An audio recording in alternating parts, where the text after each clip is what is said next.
સ્વાભાવિક જે રીતે આંકડા સામે આવી રહ્યા છે, અત્યાર સુધી મતદારોનો જે ઉત્સાહ છે તે બરકરાર જોવા મળી રહ્યો છે. જો કે હવામાન વિભાગે કહ્યું છે કે ગરમી વધુ છે, એટલા માટે બની શકે છે કે બપોરના સમયે થોડું મતદાન ઘટે. પરંતુ આ સમગ્ર મુદ્દાઓને લઈને આજે આપણે જે વાતચીત કરવાના છીએ એમાં ગેસ્ટ પેનલ આપણી સાથે જોડાઈ ચૂકી છે. બીજેપીમાંથી નેતા ડોક્ટર અનિલભાઈ પટેલ આપણી સાથે જોડાયા છે. કોંગ્રેસમાંથી નેતા ડોક્ટર અમિત નાયક છે આપણી સાથે. રાજકીય વિશ્લેષક હરીશભાઈ પંડ્યા પણ જોડાયેલા છે. આપ ત્રણેયનું ફરી એક વખત ખૂબ ખૂબ સ્વાગત કરીએ છીએ. અનિલભાઈ, શરૂઆત હું આપનાથી કરવા માંગીશ. 2014, 2019 અને હવે 2024 હેટ્રિકનો આશાવાદ વ્યક્ત સતત કરી રહ્યા છો. ઘણા બધા મુદ્દાઓ આ વખતે એવા પણ બન્યા છે કે જેના કારણે તમારે ડેમેજ કંટ્રોલ કરવું પડ્યું. ક્યાંક તમારે ઉમેદવારો બદલવા પડ્યા, ક્યાંક કેટલાક જે સમાજ છે તેમને મનાવવા પડ્યા. આ સિવાયના કયા મુદ્દાઓ એવા હતા કે જે જનતા સુધી પહોંચી શક્યા છે? 2014, 19 અને 24 કે 2009 કે 2004 હોય, દરેક ચૂંટણીના એક અલગ અલગ મુદ્દાઓ અને પરિબળો હોય છે. કેટલાક મુદ્દાઓ અને કેટલાક મુદ્દાઓ એ સમાંતર બધી જ ચૂંટણીઓમાં એક સરખા હોય છે. ભારતીય જનતા પાર્ટી દરેક ચૂંટણી એ પોતાના સંગઠનની તાકાત અને એની જે સરકારો છે એ સરકારોની કામગીરીના આધાર પર લડતી હોય છે. તમે 2014માં નરેન્દ્રભાઈને લગભગ 17 કરોડ જેટલા મત આખા દેશમાં મળ્યા હતા. 2019માં 22 કરોડ જેટલા મત મળ્યા અને 2024માં ફરી એક વખત આમાં જબરજસ્ત ઇન્ક્રીઝ થવાની શક્યતા અમને દેખાઈ રહી છે. કારણ કે નરેન્દ્રભાઈનું જે કામગીરીનું 10 વર્ષનું સરકારનું રિપોર્ટ કાર્ડ છે, એ કાર્ડ લઈને એટલે કે એની વાતો અને એની યોજનાઓના લાભ લોકો સુધી પહોંચાડવા માટે ભારતીય જનતા પાર્ટી સંગઠન અને સરકારના તંત્ર દ્વારા પણ અનેક પ્રયત્નો થયા છે. અને સંગઠન તો ખાસ કરીને છેક અમારું બૂથ સુધી પ્રચાર પ્રસાર અને લાભાર્થીને લાભ, આ ત્રણ બાબતો લઈને નીચે ગયા છે. એટલે અમને વિશ્વાસ છે. બીજું, તોરલબેન, કે જે રીતે દેશમાં નવા મતદારો હોય અને યુવાનો હોય એમાં એક પ્રકારનું એસ્પિરેશન છે અને 2047 સુધી જે દેશને એક નવી ઊંચાઈઓ તરફ લઈ જવું, પછી એ આંતરિક ઊંચાઈઓ હોય કે વિદેશ નીતિના સંદર્ભમાં હોય કે આંતરરાષ્ટ્રીય ઊંચાઈઓ હોય, અને એના સંદર્ભમાં આવનારા સમયનો રોડમેપ શું છે એ પણ નરેન્દ્રભાઈએ લોકો સમક્ષ રજૂ કર્યો. એક તરફ રિપોર્ટ કાર્ડ અને બીજી તરફ રોડમેપ. અને હવે શું થયું છે કે છેલ્લા ઘણા વર્ષોથી 15-20 વર્ષોથી મતદાર જાગૃત થયો છે. એમાં મીડિયા પણ કારણભૂત છે, ઇલેક્શન કમિશન બી કારણભૂત છે અને દેશમાં વધતું શિક્ષાનું ધોરણ પણ કારણભૂત છે. જેના કારણે આ જાગૃત મતદાર એ લોકશાહી પ્રક્રિયામાં ભાગ લેવું અને ભાગ લેવો એમનો અધિકાર છે. અને તો જે ચૂંટાયેલા લોકો કે સરકાર XYZ હોઈ શકે, કોઈ પણ પક્ષ હોઈ શકે, એનો જવાબ તો જ માંગવાનો એનો અધિકાર છે.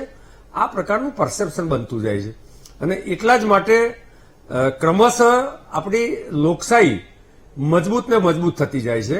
અને અમને વિશ્વાસ છે કે દેશનો યુવાન હોય કે દેશનો મધ્યમ વર્ગ હોય કે ઉપલો વર્ગ હોય, એનું જે એસ્પિરેશન છે એ દેશના વિકાસ માટે જોડાયેલું છે. અને હવે એ પ્રકારની પરિસ્થિતિનું નિર્માણ થયું કે એક જમાનામાં જે વિવિધ પ્રકારની પોલિટિકલ પાર્ટીઓ એ જાતિ, જ્ઞાતિ કે પ્રાંત કે ભાષાના નામે મત માંગતા હતા, એ જ બધી જ પોલિટિકલ પાર્ટીને વિકાસના નામે મત માંગવાનું એક કમ્પલ્સન ઉભું થયું છે.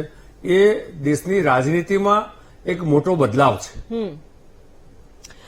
અમિતભાઈ, ગુજરાતના ખાસ કરીને આજે આપણે વાત કરી રહ્યા છીએ જે 25 બેઠકો, એક બેઠક તો ઓલરેડી ભારતીય જનતા પાર્ટી જીતી ગઈ છે. હવે 25 બેઠકો, તેમાં પણ 2 બેઠકો એવી છે કે જેમાં તમે ગઠબંધનમાં લડી રહ્યા છો. ભાવનગર અને ભરૂચ તમારા સીધા ઉમેદવાર નથી. આ તમામ બાકીની જે બેઠકો છે એવા કયા મુદ્દા છે કે આ વખતે 2014 કે પછી એના પછી 2019ની ચૂંટણી સિવાયનું કોઈ પરિવર્તન આ વખતે તમે 2024માં લાવી શકો? શું મુદ્દો હોઈ શકે? 2014 અને 2019માં આખા દેશની જનતાને જુઠ્ઠા વાયદા અને વચનો આપીને છેતરવામાં આવે.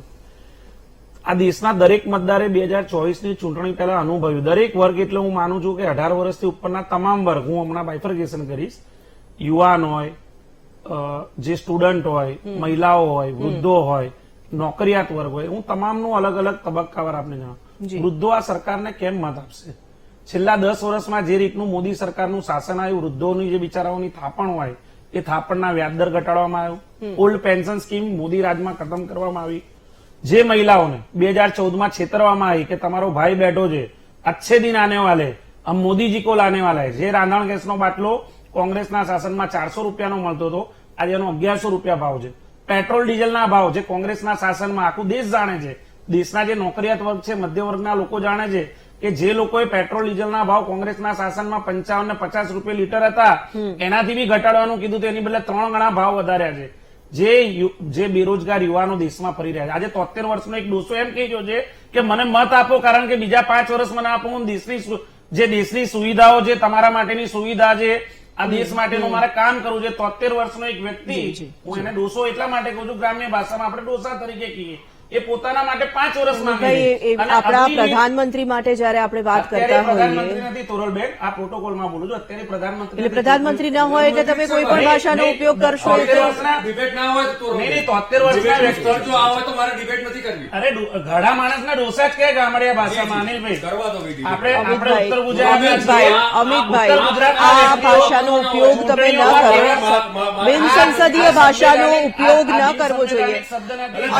અનિલભાઈ, અમિતભાઈ હું એમને રોકી રહી છું, એમને કહી રહી છું. હા. ખબર જ છે અનિલભાઈ. અત્યારે પણ વડાપ્રધાન છે ભાઈ. નહીં, જે માણસ પૂર્ણ બહુમતની સરકાર છે. આજે જે મતદાનનો માણસને દિવસ છે, આપ આટલી સાંભળી સમજણ લો. ના હોય એવા આપ સાંભળી લો, ગ્રામ્ય વિસ્તારમાં, અનિલભાઈ, તમે ગ્રામ્ય અત્યારે વિસ્તારમાં, ઉત્તર ગુજરાતના તળપદી જે ભાષામાં તમે બેસો. હું અમિતભાઈ સાથે વાત કરી રહી છું. અમિતભાઈ, તમે આ રીતે વાત ન કરો. એક મિનિટ. અરે અનિલભાઈ, 73 વર્ષના વૃદ્ધ વ્યક્તિ કહું છું. લો, અરે, તમારા જે માણસને ખબર નથી કે આ એટલે 73 વડાપ્રધાન છે. વર્ષના જવાન કહું, હું 73 વર્ષના જવાન કહું. ભાષાનું કઈ- અરે હું 73 વર્ષના જવાન કહું અનિલભાઈ. આ કઈ અરે 73 વર્ષના ગોળિયામાં ઝૂલતો અમિતભાઈ, આ બાબો છે. મુદ્દો જ નથી અત્યારે. અમિતભાઈ, અત્યારે આ મુદ્દો જ નથી. મુદ્દો જે છે તમે એના પર વાત કરો ને. તમને મેં જે સવાલ કર્યો છે, હું તમને જે કહી રહી છું, અમિતભાઈ સાંભળવાની તૈયારી રાખજો. સાંભળવાની તૈયારી રાખજો. સવાલ સાંભળો. હું તમને જે પૂછી રહી છું કે કોંગ્રેસના એવા કયા કામ કે કોંગ્રેસના એવા કયા મુદ્દા જેના કારણે તમે જીતશો. હું ભાજપના મુદ્દા નથી કહી રહી. હું તમને કહી રહી છું કે તમે તમારા કયા એવા મુદ્દા, અને તમે, હું ફરી એક વખત આપને આ જ મંચ પરથી, અમિતભાઈ, હું ફરી એક વખત આપને કહું છું, બિનસંસદીય ભાષાનો ઉપયોગ ન કરો. ખૂબ જ ગરિમાપૂર્ણ ભાષાનો ઉપયોગ કરીને વાત કરીએ. આપણે સારી રીતે ચર્ચા કરવી છે. દેશમાં જે યુવાનો છે, ભણેલા ગણેલા યુવાનો, જે દેશદાજ માટે, જે દેશદાજ ધરાવે છે, જે લોકો દેશની સેવા કરવા માંગે છે, અગ્નિવીર જેવી યોજનાઓ જે ભાજપના રાજમાં આવી, મોદી સરકારમાં આવી, 22 અને 23 વર્ષના યુવાનોને અગ્નિવીરના નામે ઘરે બેસાડવાની વાત થતી હોય, અને હું એ જ કહ્યું છું કે જયારે 60 અને 65 વર્ષના લોકોની ટિકિટ એ ધોરણથી કપાતી હોય કે ભાઈ અમે એ જ ક્રાઇટેરિયામાં ટિકિટ કાપી નાખતા, હું એ જ કહી રહ્યો છું કે એક વ્યક્તિ 73 વર્ષની ઉંમરે પોતાના માટે 5 વર્ષ માંગે છે આગામી શાસન માટે. ઠીક છે. મહિલાઓને મોંઘવારીના ખપ્પરમાં થોપી દીધા છે, વૃદ્ધોનું પેન્શન બંધ કરી દીધું.